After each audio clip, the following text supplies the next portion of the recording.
50 milhões de reais serão investidos na recuperação de encostas das rodovias do estado. O valor é parte do empréstimo do Banco do Brasil ao governo. O anúncio foi feito pelo presidente do Departamento de Estradas e Rodagem em audiência na comissão que acompanha a recuperação da região serrana. Henrique Ribeiro disse que, ao todo, 250 milhões de reais do empréstimo vão ser destinados ao DER. O estrago todo que a gente fez o levantamento antes eram de 300 milhões. Vários pontos. Nós selecionamos os mais críticos e desses mais críticos a gente está recebendo esses 50 milhões para atacar esses problemas aí que eu falei, que eu referi. O presidente do DER acrescentou que em abril deste ano o departamento passou a ser responsável pela reconstrução de 45 pontes em rodovias municipais, todas destruídas pela tragédia de 2011. Até então, a tarefa estava nas mãos da Empresa de Obras Públicas do Estado, a EMOP. Os deputados estão preocupados com a demora na execução das reformas. Um dos casos considerados mais críticos é o da rodovia RJ 134, que dá acesso ao município de São José do Vale do Rio Preto. Segundo Henrique Ribeiro, o projeto de execução para a estrada fica pronto em 5 meses. É uma situação preocupante, pode ser aí um problema anunciado. Então a comissão vai, por proposta nossa, com certeza, vai ao governador para dizer da urgência, da premência, porque atinge 3 municípios, atinge produção agrícola, produção de avicultura, atinge as famílias, as pessoas também que estão ali vivendo nessa região. Os deputados da comissão vão enviar um ofício ao presidente da Alerj. Querem saber quais projetos do governo do estado vão ser beneficiados com o empréstimo de 3,6 bilhões do Banco do Brasil. Quando nós aprovamos o contrato de empréstimo, tem um artigo na lei que assim determina. Naquela época disse que não podia decidir dar que investimentos seriam, porque eles não estavam detalhados. Mas agora eles começaram a anunciar nos jornais e não deram satisfação, como deveriam ter dado ao Parlamento Fluminense e à população em geral. O plenário aprovou uma proposta de emenda constitucional dos deputados André Correia e Alessandro Calazans, que faz alterações na Constituição Estadual para que ela se adapte à Constituição Federal. Confira como foram as votações. A cachaça pode ser patrimônio histórico e cultural do estado.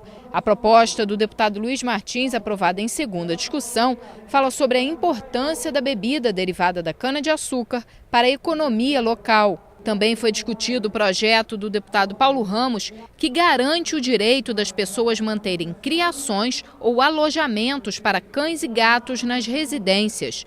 A criação não pode ser para fins comerciais. O parlamentar também define o que é um animal comunitário, ou seja, aquele que, apesar de não ter um dono, é criado por uma comunidade. A proposta foi aprovada em primeira discussão.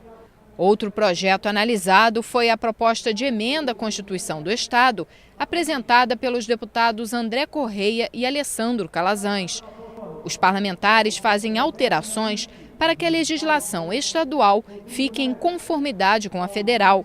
Eles modificam pontos sobre a convocação de secretários, concessão de serviços públicos e a cassação de parlamentares. Você não pode ter uma norma federal e outra estadual, e a estadual ela ir de encontro à federal. Então a nossa ideia, minha e do deputado André Correia, que fomos autor dessa PEC, era realmente unificar. Um exemplo, para ser conselheiro do Tribunal de Contas da União, precisa de curso superior, entendeu? Então não precisa de curso superior. Então por que o Tribunal de Contas do Estado vai precisar? Em relação à cassação, o processo lá já tem uma série de inovações, então a gente também está querendo que essas inovações sejam instaladas também aqui no estado do Rio de Janeiro. A segunda PEC dos deputados Luiz Paulo e Robson Leite inclui na Constituição 11 condições que podem impedir a nomeação de conselheiros para o Tribunal de Contas do Estado. Também foi aprovado um projeto do deputado Luiz Martins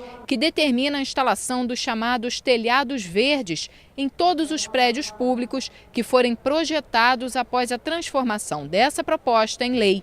Com a cobertura de vegetação adequada, é possível reduzir em até 13 graus a temperatura de um prédio. Na captação de água melhora, na questão do clima, ambiente para fora na questão do CO2. Eu acho que é importante. E a Prefeitura da cidade do Rio de Janeiro tem uma experiência muito válida que foi feita no Morro da Babilônia e Chapéu Mangueira. Então nós temos que propagar, principalmente nesse momento que está instalado aqui no Rio de Janeiro, a Rio Mais 20. Então é uma contribuição do Parlamento Fluminense, né, com o meio ambiente e principalmente com os órgãos públicos, a instalação do telhado verde. As eleições estão chegando e as dúvidas são grandes do que pode ou não ser feito durante a corrida em busca de votos. Para esclarecer as leis e o que é ou não permitido pela propaganda eleitoral, a Escola do Legislativo realizou um debate nesta quarta com a participação do Procurador de Justiça Marcos Ramayama.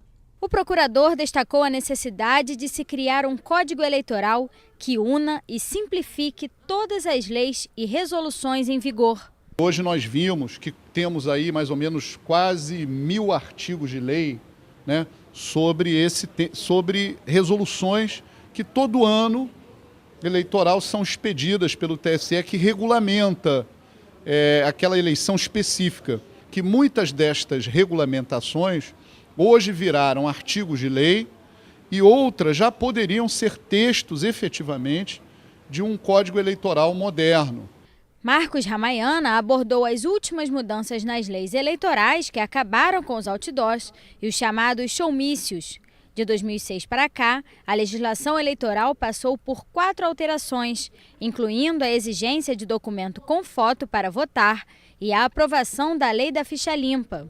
Mais de 50 pessoas acompanharam o debate e tiraram dúvidas sobre a legislação eleitoral brasileira. A necessidade de conhecimento da legislação eleitoral é muito grande, principalmente das pessoas que estão querendo ser candidato. Então, a partir do momento que o Legislativo do Estado do Rio de Janeiro dá essa oportunidade para assessores, para candidatos, para pessoas que estão até querendo ser reeleitos, uma oportunidade perdida de participar de um seminário desse. Os deputados Marcos Vinícius e Bernardo Rossi entregaram nesta quarta a medalha Tiradentes ao juiz Alexandre Teixeira de Souza. A solenidade foi realizada no plenário.